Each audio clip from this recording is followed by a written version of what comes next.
Welcome to The Explainer. Today, we're looking at a truly staggering medical breakthrough. I mean, just imagine taking a grueling, exhausting cancer treatment that normally ties a patient to a hospital bed for hours and literally shrinking that entire process down to just seconds. It sounds like science fiction, right? But as of May 2026, the UK's National Health Service has actually made it a reality. We're breaking down a revolutionary one-minute cancer injection that is completely rewriting the rules of oncology. Here's our roadmap for today. We're going to start with the 60-second revolution, then look at unlocking the immune system. From there, we'll cover 14 cancers, one jab, giving patients time back, and finally, the super jab revolution.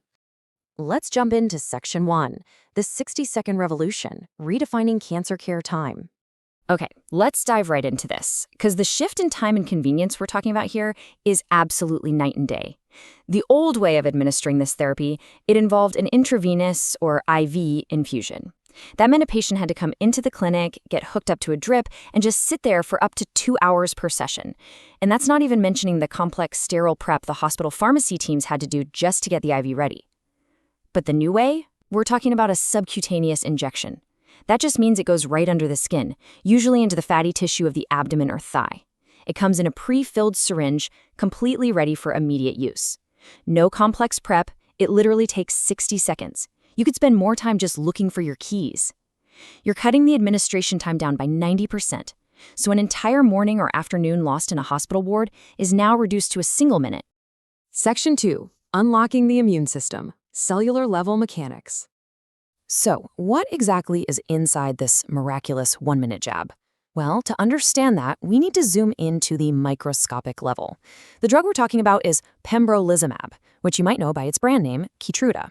At its core, Pembrolizumab is a monoclonal antibody, or more specifically, it belongs to this incredibly clever class of drugs known as checkpoint inhibitors. You can kind of think of it as a treatment that doesn't actually attack the cancer directly. Instead, it empowers your own body to do the fighting. It essentially releases the brakes on your immune system. And this brilliantly illustrates the science step by step. Think of your body's T cells as the soldiers of your immune system. On their surface, they have this protein called PD-1. Now, this acts as a safety off switch so your immune system doesn't accidentally attack your own healthy tissue. But, and here's step 1, cancer is incredibly sneaky. Many cancer cells actually hijack this safety mechanism by expressing a matching protein that basically tells the T cells, hey, don't attack me, I belong here.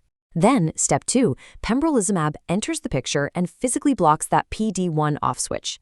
And finally, step 3, the illusion is completely broken. The T cells are suddenly freed, the brakes are off, and they can recognize and destroy those tumor cells anywhere in the body. Section 3, 14 cancers, one jab, expanding the treatment reach. Because this treatment relies on the immune system rather than just targeting one specific organ, the sheer versatility of it is absolutely astonishing. It's actually approved to treat 14 different types of cancer. We're talking lung cancer, breast cancer, head and neck cancers, cervical cancer, alongside bladder, kidney, liver, stomach, esophageal, and even certain subtypes of lymphoma and skin cancer. That is an incredible breadth for a single medicine. Depending on the specific cancer and the patient, they just pop in for a 1-minute injection every 3 weeks or a 2-minute dose every 6 weeks. It's really that simple. Section 4. Giving patients time back. The human and systemic impact. Now, what's really interesting here is the sheer scale. When you shrink administration time from hours to seconds across 14 different cancers, the ripple effect is just monumental. We are talking about 100,000 hours.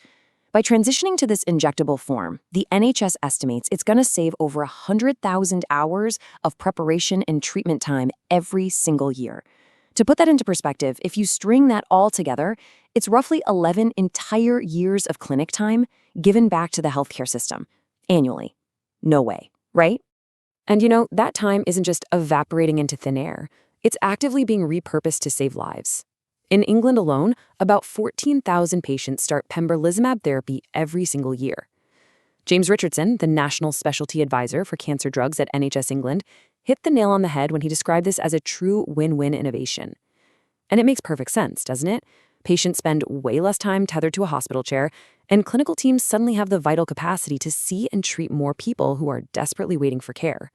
But we can't just look at the systemic data. We really have to look at the human reality. Take 89-year-old Shirley Xerxes from St. Albans, one of the very first people to receive this new injection at Mount Vernon Cancer Center. She said, "I can't believe how little time it took. I was only in the chair for a matter of minutes. It means more time to live my life." We also heard from 79-year-old Trevor Garfield from Weston-super-Mare, who praised the swift delivery that let him get out of the hospital in a fraction of the time. Ultimately, this is about restoring dignity and a sense of normalcy to people undergoing the hardest fight of their lives. Health and Social Care Secretary Wes Streeting echoed this exact sentiment. And it's particularly poignant because he's actually a kidney cancer survivor himself. He pointed out that quick, convenient care is absolutely essential for recovery. He noted that innovations like this are about making every penny and every second count, and crucially ensuring that NHS care fits around the patient's lives, rather than forcing the patient to fit their entire life around the hospital. Section 5, the super jab revolution, offering a glimpse of the future. Let's zoom out and see how this builds, because pembrolizumab is amazing, but it's really just one piece of a much larger puzzle. Back in 2025, just before this was rolled out, the NHS introduced a subcutaneous form of another PD-1 inhibitor called nivolumab, or Optivo. Now, nivolumab treats 15 types of cancer with an injection that takes just 3 to 5 minutes. Add pembrolizumab to the mix, treating 14 types in 1 to 2 minutes, and combined, we're looking at almost 30 different types of cancer that are now being treated on the NHS with these incredibly fast super jobs. And yes, the clinical trials back all of this up, proving these fast injections are just as safe and effective as the old slow IVs. This is a massive paradigm shift, and it aligns perfectly with the National Cancer Plan for England. The strategic goal here is highly intentional. The system actively wants to move cancer treatments out of traditional, exhausting clinical hospital settings. Because these subcutaneous shots are so incredibly fast and don't require complex sterile compounding, they literally open the door to treating patients in community clinics, local pharmacies, or potentially even in their own homes. Which leaves us with this incredible, lingering question. Could the hospital waiting room soon become a thing of the past for cancer patients? We're looking at a future where getting life-saving cancer treatment might take no more time than brewing a cup of tea. It's a vision of modern healthcare that is not only medically effective, but deeply, deeply humane. It gives patients their time, their energy, and ultimately their lives back. And honestly, that might just be the most important breakthrough of the whole shebang. Thanks for joining me to explore this amazing medical milestone in today's explainer. For more, visit our website, Far's Solution.